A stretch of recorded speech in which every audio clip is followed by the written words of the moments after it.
This is Defender Radio.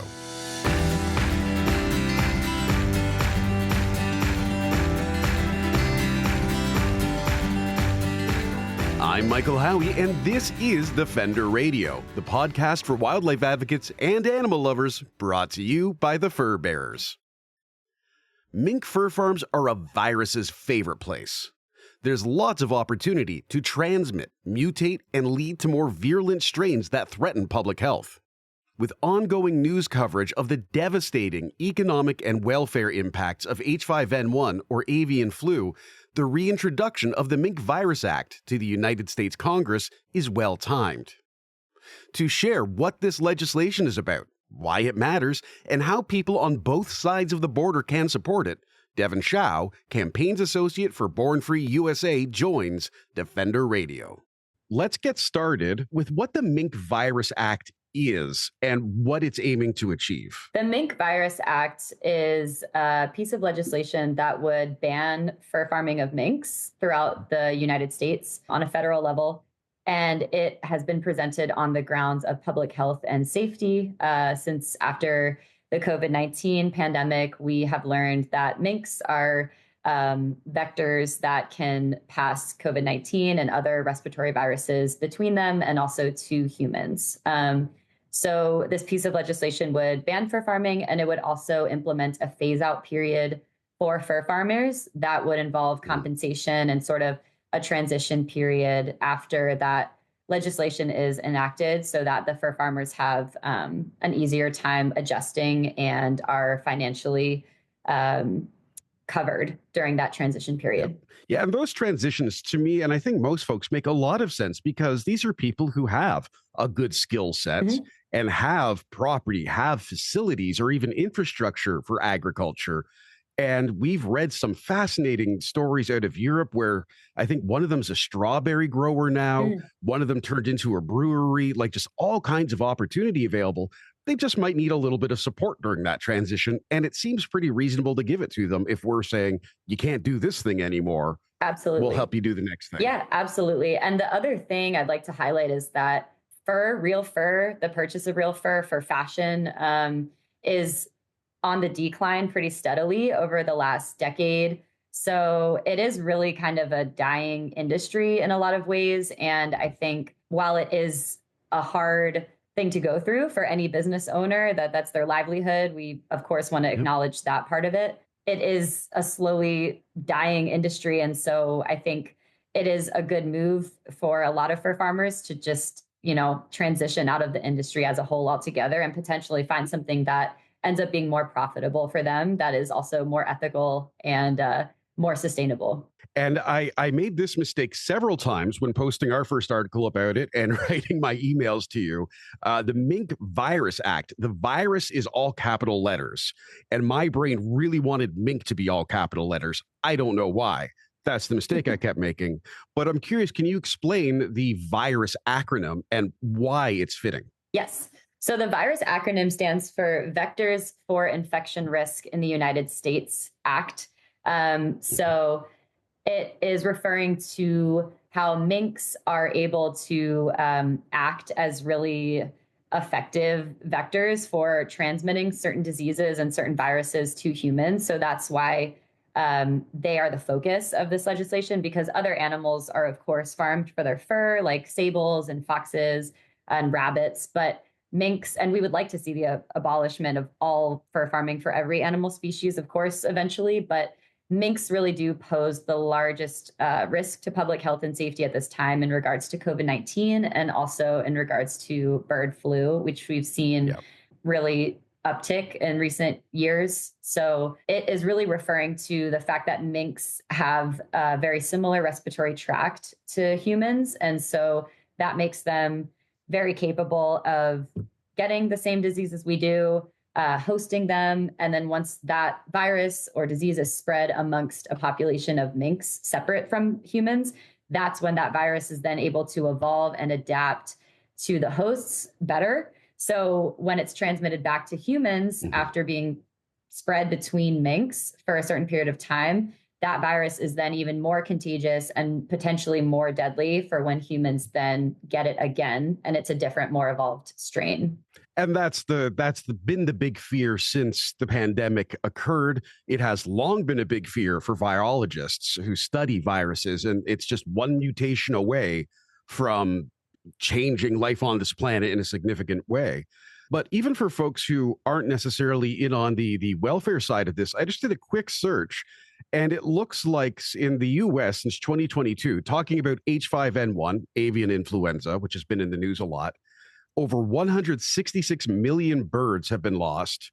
And as of November 2024, the outbreak had cost the US approximately $1.4 billion, primarily in indemnity and compensation payments. So, and then, of course, the prices of things have gone astronomical. Egg prices are, I mean, we're hearing about smuggling from Canada into the US at this point because egg prices have gone up so much. So it's not just a bill that's seeking to end this because it's people don't like fur farming. There are very real world impacts to everybody, not just the people in this sector. And I think it's really important that we kind of make note of that.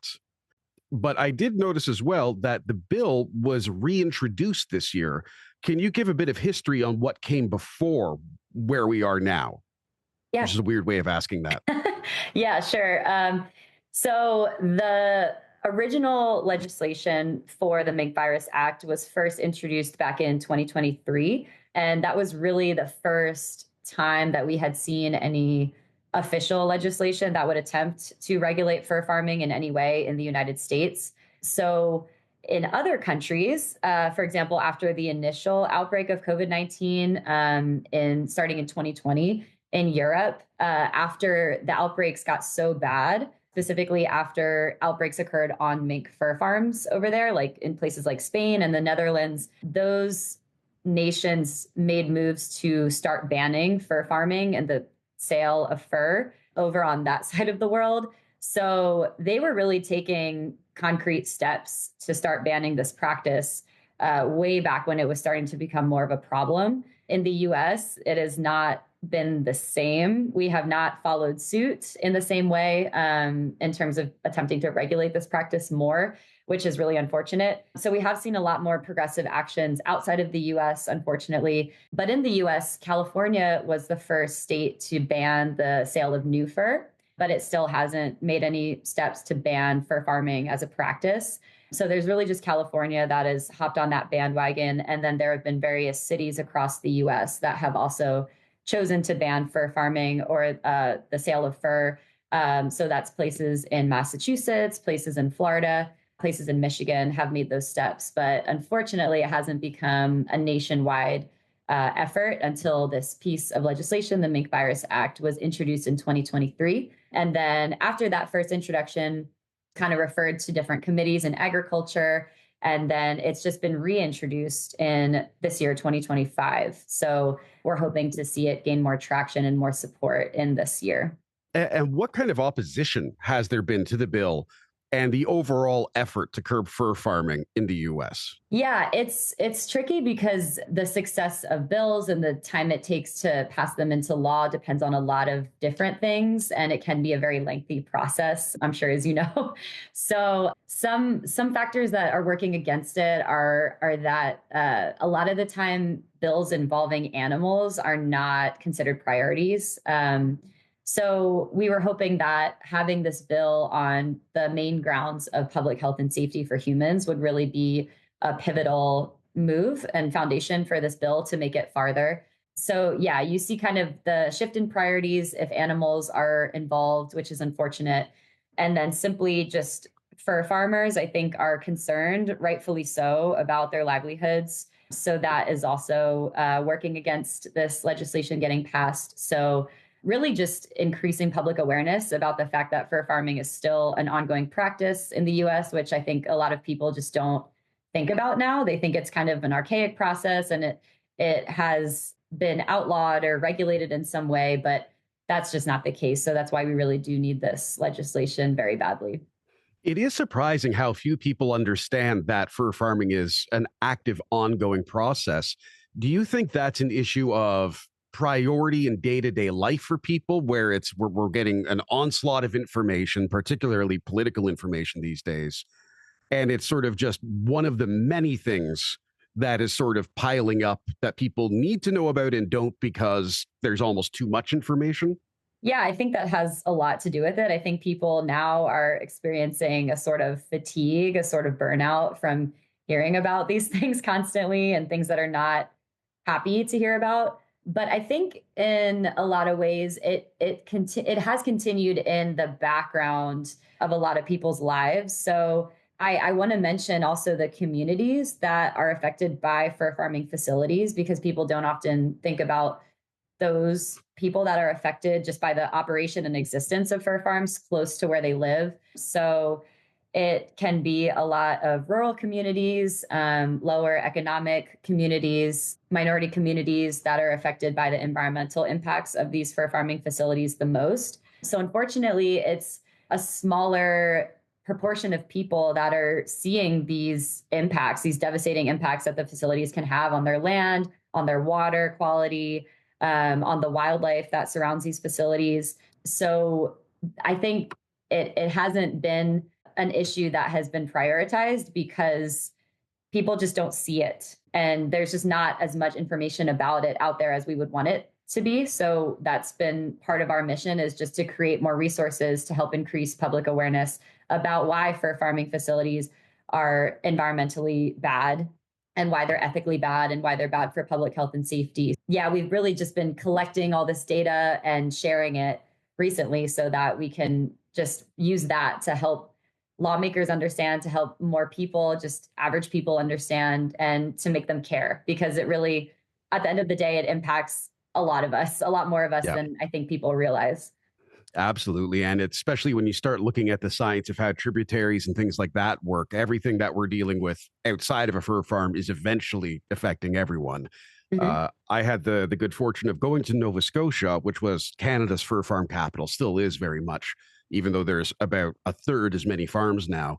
And meeting with some folks out in Yarmouth in the Annapolis Valley region who live around fur farms. And one of the very simplest stories I heard was a retired couple. They had lived on this lake most of their lives. They loved it. The grandkids would come over, every weekend and swim in the lake. And they ended up having to build an above ground pool because it wasn't safe for the kids to go back in the water with all of the toxic algae and Mm. the other impacts of eutrophication effectively. Wow. And it's tragic. It's this lovely little family, and this has always been their thing. And now they just can't go in the water, Mhm. just can't. And unfortunately, there's not a lot that governments have. Yeah, no, very good points that you brought up. And the other thing is, fur farms don't need to regulate the way that they dispose of their waste. So a lot of the toxic chemicals you're talking about is what they use to preserve the pelts Yep. once they get them from the animals after they kill them. So they use things like formaldehyde, which is a known carcinogen acknowledged by the American Cancer Society. So they're using a lot of these really, really toxic substances and disposing of animals, disposing of carcasses they're not using, disposing of their waste material Yep. in ways that are impacting the communities directly around these areas. People have experienced an increased chance of getting certain cancers from, these facilities existing nearby. So yeah, it's a really big problem, and I wish it did get more attention for those reasons. If this Mink Virus Act passes, what kind of changes would we see in both the short term and long term? Mm. In the short term, I would really like to see the disease spread and the risk of people getting these diseases go down, both bird flu Mhm. and strains of COVID-19. That would be number one, just preserving public health and safety in a better and more effective way for everybody. Second to that, I would love to see the animals be rehomed in places that are more conducive to how they would be living in the wild. These mink farms are awful in terms of conditions. I mean, they're kept in cages that are barely large enough for them to walk a circle around Yeah. themselves. They're often stacked on top of each other. So they get showered by the feces and urine and respiratory secretions from the animals living above them and beside them. There is almost no airflow, no sunlight in these facilities. So that also, all of those conditions contribute to the disease spread that we see and makes it a lot worse. So I would really love to see these animals be able to experience an environment that doesn't look like that. So that would be amazing. And then long term, I would just love to see no more animals, any species really, in addition to minks, not have to go through this horrific way of living, and to see that real fur is eventually just non-existent at this point. We don't need it for fashion. There are a lot of textile alternatives that are actually more environmentally stable than real fur, use less chemicals, less water to produce, and they're just better for the planet all around. And they don't have to take the life of a living animal to make. It's a pretty obvious win in terms of trying to get this thing to pass, I think, for most of our listeners. But what can folks in the U.S. do today to try and support this act? There's a lot of things that people can do, just your average person. So first and foremost, the most impactful thing people can do is to reach out to their local lawmakers and write to them and tell them to support the Mink Virus Act. Another thing to do, just to decrease the demand we see for fur, for real fur, wherever it is, just to stop buying products that are made with real fur.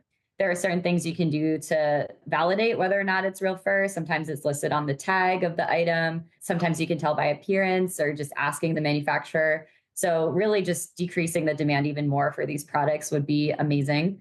Also, just reaching out to anybody on social media and just spreading the word about this legislation and that fur farms are still active and thriving in the US, and that we need to take steps to abolish them. That would really make a difference.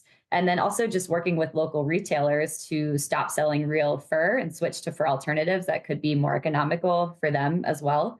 And then they could also attend a town hall or a city council meeting to voice these concerns and help more people just learn about this legislation that don't know about it. So yeah, there's a lot of things people could do for sure. Awesome. And for those of us who aren't in the U.S., and want to maybe support this bill or contribute overall to the goals of the bill to reduce fur farming, reduce that impact long term, what are steps folks can take? Yeah, there's also a number of things people outside of the U.S. can do. You can always read and share BornFree USA, our resources. We just came out with a new report that details the risks of fur farming and zoonotic disease. We published it this past August. So reading and sharing those resources is amazing. You could submit letters to a newspaper, write an opinion piece just to help, get that public awareness going. You could also organize like a public education event in your community just to help get that snowball effect going. And hopefully one day, legislation similar to what we're seeing in the US will be introduced in Canada and everywhere in the world for that matter. To wrap up, I find, especially when we have these conversations about difficult things, about a lot of suffering, and particularly these days with so much political turmoil, uncertainty, and daily back and forth changes in policy, what gives you hope, not just for this particular act, but for wildlife and kind of the future of everything? Yeah, that's a great point. I think a lot of people are still feeling that burnout, fatigue from just watching the news every day. So it is hard. But I think what gives me hope is just the fact that people like you and me are still out there talking about these things, not losing momentum, not losing our initial mission, our drive, the reason why we're working for what we are. So I think just making sure that you keep that community alive. And even if, it doesn't pass in this Congress, just continuing to fight the good fight. Those small steps, even though they might not seem like a lot in the short term, they can really get us a lot closer to the long-term goal of having legislation like this passed in the future. So sometimes it feels like we're not making any progress, but just continuing to have these discussions and having them on platforms that a lot of people can see and share to just keep that ball rolling is really important. And I'm glad that you're doing it today and you continue to do that because it makes a difference. To learn more about BornFree USA and their efforts to end fur farming and support the Mink Virus Act, visit bornfreeusa.org or locate them on your social media channels. Links are in the show notes for this episode in your podcast player. I should note a few of the practices of fur farms mentioned by Devan are specific to American fur farms and may not be the case on Canadian fur farms. I want to send a thank you to Devan for joining me to discuss this important piece of legislation, and of course thank you for listening. More episodes of Defender Radio and The Switch are coming soon. Let me know what you want to hear more about by commenting on my Instagram at Howie Michael, Blue Sky at Defender Radio, or on the Defender Radio Podcast Facebook page. Until next time, I'm Michael Howie for Defender Radio and the Fur Bears, reminding you to stay informed and stay strong.